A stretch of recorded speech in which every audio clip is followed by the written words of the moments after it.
So the first part of the racket warm-up, we're going to bring the throwdown lines in. We're going to move them halfway between the service line and the net. And that's going to be the player's new baseline. So they've got to try and keep the ball in front of those throwdown lines. Okay. The teaching point here is for them to try and get set before they hit the balls. It's all around setup, and they're seeing how many times in a row they can get themselves balanced before hitting the ball. So the second stage of the racket warm-up is all about timing, about creating a consistent contact point. So this time they're going to talk about 3 elements of timing: how far the ball is away from the body, being a comfortable distance away, how far in front or behind it is, so just being in front of the front hip, and contacting between knee and shoulder height. And they're seeing how many times in a row they can keep that timing in the correct place as an individual. So they count their own score, how many times in a row, and then if they don't get good timing, they drop back to 0 and start again. So the third part of the racket warm-up is all about creating different rhythm.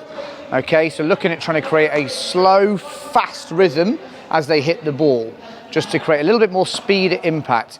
The teaching point here is to try and make sure that the racket is accelerating just at impact, not too early and end up slapping the ball, which is just going to help them keep control, but also get that little bit of speed through impact. When we go into the third stage of the warm-up, when they're doing the hitting from the back of the court, we switch it to going cross-court, and we'll have a player resting at either end of the court on the same side.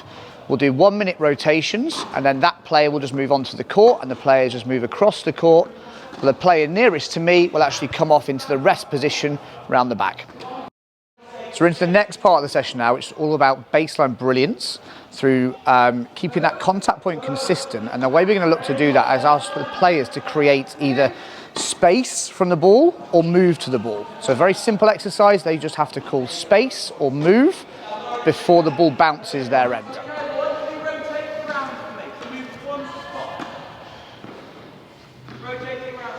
So this is the next part of the session, which is all about technical interventions. Very, very simple teaching points we can give people. The first one is going to be all around preparing the racket by using the shoulders. So the first part of the drill is called shadow and go. So the clients have to act one as a coach, one as a player, and one as a rallier or a feeder. And they've got to get a yes by turning their shoulders, okay, before the feeds hit in. So their coach has to give them a yes once they get into that shoulder turn position, and then they play the rally out. They just have to get a yes on the first ball. Good. Nice, Mike. Rack it back, rack it back. Come down this end, and then Mike, you go down to where balance, okay? No. Con, they're playing in a 3. So Mike's going to that side. So Story's playing in the same 3. Yeah? So Mike, swap sides on that there with Lauren. So you're always staying in the same 3. So Jill will be over here, won't she? Yeah. Val, if you swap over there, you're always staying in the same 3.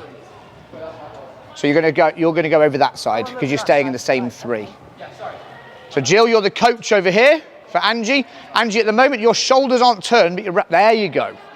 So the idea is you've got, the second part of the technical interventions is all about rotating the arm and body together when playing the shot and not just playing with the arm. So the idea now is they've prepared, they've got their tummy facing the side fence. Now can they get their tummy facing the net before the follow through so that the arm and body are turning together. It will be exactly the same rotations. So they play on for 3, off for 3, then after 3 minutes they switch ends. So the third technical intervention is going to be all around, can they finish in a tip stance?